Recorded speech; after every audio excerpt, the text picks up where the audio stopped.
Nutella Tart Cookies bikinnya super gampang, hasilnya enak banget, cocok buat kue lebaran nanti ya. Kita masukkan dulu bahan satu lalu di mixer pakai hand mixer Idealef tipe L221B. Mixer 1-2 menit aja, terus kita tambahkan kuning telur. Hand mixer Idealef tipe L221B ini recommended banget ya, harganya terjangkau, nggak boros listrik. Lalu kita tambahkan bahan lainnya, mixer sampai tercampur rata. Jangan lupa kalau udah kita tambahkan meses, terus aduk rata pakai tangan sampai dia itu tercampur semua.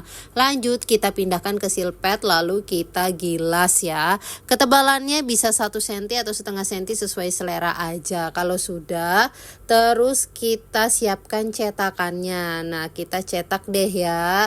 Ditekan, lakukan sampai selesai. Kalau udah kita tata di traynya lalu panaskan oven. Aku pakai oven Idealef tipe L330. Wattnya ini cuma 400 aja per api atas atau api bawah ya. Kalau dua totalnya 800, nggak boros listrik, harganya terjangkau, kapasitasnya 30 liter. Oven pertama suhunya itu 140 derajat 15 menit. Kalau udah kita keluarkan, hangat-hangat, boleh dikasih langsung ini selai coklat atau Nutella.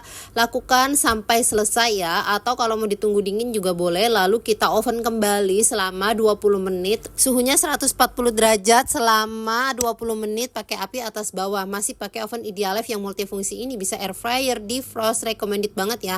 Nah, kalau sudah dingin baru bisa kalian masukin ke dalam toples ya. Ini rasanya enak banget. All cookware di video aku beli di Idealef. Yuk cobain bikin.